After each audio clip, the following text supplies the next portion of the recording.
नमस्कार, स्वागत है आपका हमारे प्रोग्राम जनता से रूबरू, हमारे सवाल और आपके जवाब में। आइए मिलते हैं आज के खास मेहमान से।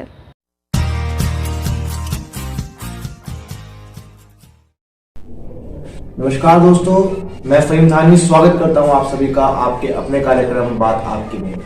दोस्तों, आज हमारे साथ एक बार फिर मौजूद हैं नरेंद्र पाल सिंह कोहली जी। आइए इनसे बात करते हैं। जी कोहली जी, आपका बहुत बहुत स्वागत है हमारे चैनल JKR न्यूज़ सहारनपुर में। धन्यवाद जी।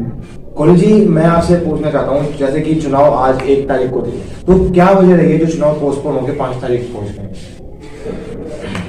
माननीय तहसीलदार साहब ने जो हमें नोटिस भेजा है उसके हिसाब से कि माननीय मुख्यमंत्री जी और माननीय गृह मंत्री जी आ रहे हैं, उसकी वजह से प्रशासन उसमें व्यस्त है। इसकी वजह से जो है चुनाव 5 तारीख को कर दिए गए।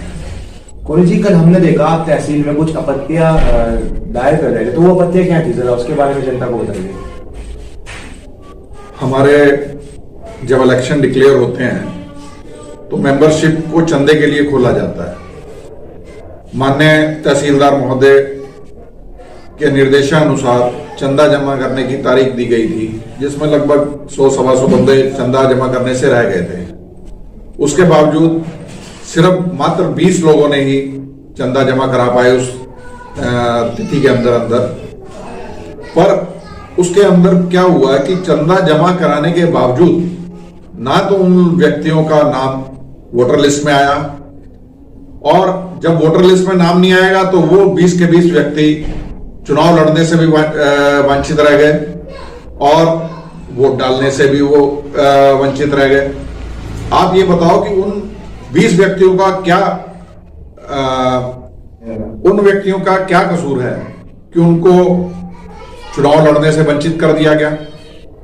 क्या कोई ऐसा अधिकार है प्रशासन के पास कि उनको चुनाव लड़ने से रोका जा सके, उनको वोट डालने से रोका जा सके? हमने तो आज तक ऐसा कभी जीवन में नहीं देखा कि जिस व्यक्ति का चंदा जमा हो उसे किन्हीं कारणों से चुनाव लड़ने से रोका हो, चुनाव में वोट डालने से रोका गया हो। इससे पहले भी इस तरह की अनियमितता हुई कि हमारे संविधान में खुला लिखा हुआ है स्पष्ट रूप से कि जिस व्यक्ति का कोई भी रिश्तेदार, भाई बहन, माता पिता, कोई भी अगर जॉब कर रहा है तो वो उस संस्था से चुनाव नहीं लड़ सकता। पर उसको बदल के इन्होंने जो फॉर्म छपे हमारे इसके लिए भरने के लिए, उसमें लिख दिया कि स्कूल एवं तीनों संस्थाओं में कहीं पर भी वो चुनाव नहीं लड़ सकता। हमारी समझ में नहीं आ रहा है ये चुनाव हो रहा है कि चुनाव के नाम पे मजाक हो रहा है। हम लोगों ने कल तहसीलदार महोदय को इसके विषय में आपत्ति दायर की है। अब उनके ऊपर है, क्योंकि पहले भी हमने आपत्तियां दायर की थी तो हमारे से बिना पूछे ही उनका निस्तारण कर दिया गया, बिना सुने उसका निस्तारण कर दिया गया। और ये भी आपत्ति दी है, पता ना जाने इस पर क्या उसमें स्टैंड लेंगे तहसीलदार महोदय, ये तो सोचने का विषय है। कोहली जी, अपोजिशन के लोग आप पे आरोप लगा रहे हैं कि आपकी वजह से गुरुद्वारे का खर्चा हो रहा है, उसके बारे में आप क्या कहना चाहेंगे? साथियों, बड़ी स्पष्ट सी बात है और पूरे सिख समाज ने देखा है कि जिस दिन जनरल हाउस हुआ था उस दिन भी हम लोगों ने खड़े होकर ऑफर किया था इनको कि आ जाइए, बैठ जाइए, बैठ के बात कर लीजिए और गुरु घर के खर्चे को बचा लीजिए।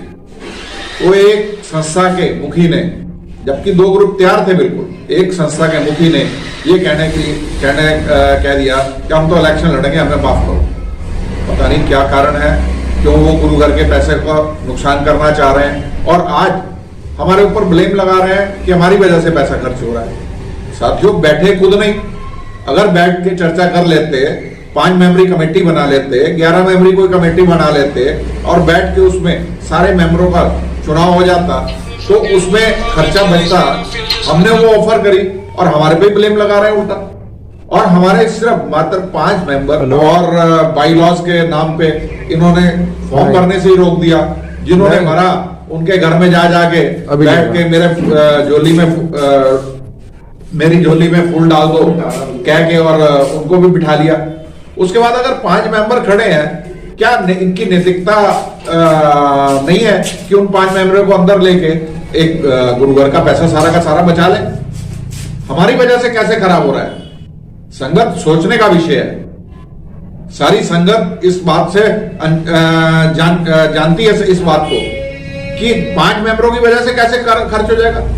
मतलब 5 मेंबर भी हम ना खड़े हो, तुम्हें एक तरफा ही कब्जा करने की छूट दे दें हम, तब हम गुनाहगार नहीं है। अगर तुम्हारा कब्जा नहीं होने देते तो हम गुनाहगार हो गए। कैसी मानसिकता है आप लोगों की? हमारी समझ से बाहर है। बैठना आप नहीं चाहते।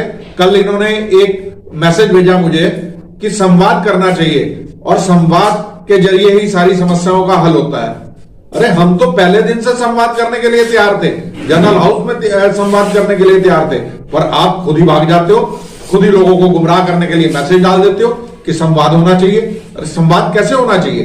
जब तक आप अपने आप को स्वच्छ नहीं करोगे, अपने दिल साफ नहीं करोगे, गुरु घर से डरोगे नहीं, और तो कैसे होगा? और बाईलॉज में तो ये भी लिखा है कि जिस व्यक्ति के ऊपर किसी देनदारी होती है तो वो चुनाव नहीं लड़ सकता। हमारे दूसरे ग्रुप के एक मुखिया ने गुरु घर के अंदर खड़े होके, गुरु महाराज जी की हजूरी में खड़े होके ये कहा था कि मैं 500 रुपए हर महीने जमा कराऊंगा और अपने साथियों से भी 500 रुपए जमा कराऊंगा। आज 3 साल 4 साल होने को है, 1 रुपया भी नहीं जमा कराया इन्होंने। तो इस हिसाब से तो ये चुनाव लड़ने के अधिकारी भी नहीं है। बट ये जो कहते कुछ हैं, करते कुछ हैं, दूसरों के लिए ज्ञान बांटते हैं और अपने लिए सब कुछ इनको माफ है। वाहिगुरु जी का खालसा, वाहिगुरु जी।